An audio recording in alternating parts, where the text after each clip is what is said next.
There was a great king who loved his bride. Oh, he loved her.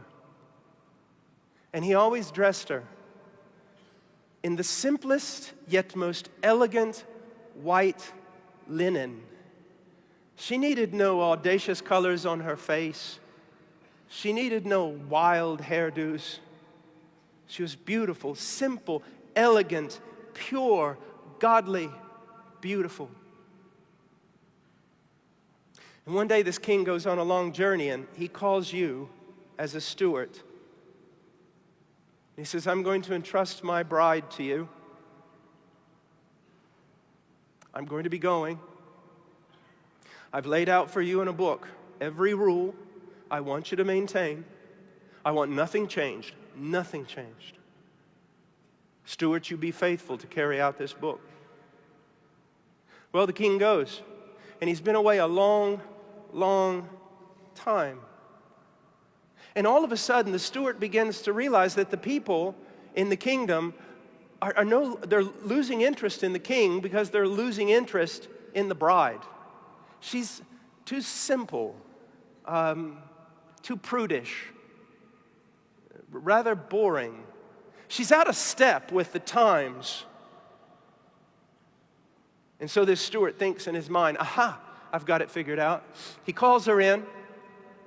He takes off her white, elegant, godly dress and dresses her in something far more attractive to carnal men. Paints her face and then parades her up and down the street, and by doing so draws all the carnal, wicked men back into fellowship, supposedly with the king. That's exactly what countless pastors in America are doing today. They have taken the simplicity of the bride of Christ, her magnificent beauty, her purity, her holiness, and they have tore it from her, and they dress her up and parade her in front of carnal men that they will be attracted to somehow come back to God. Let me tell you something. On the day of judgment, don't worry about the atheist. Don't fear for the prostitute or the murderer.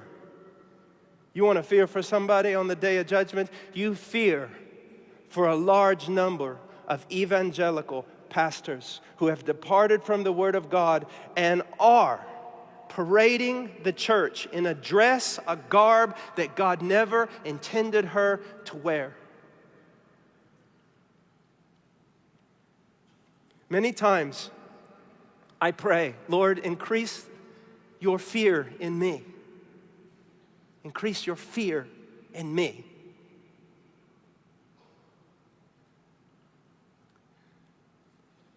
You should be afraid to touch my wife.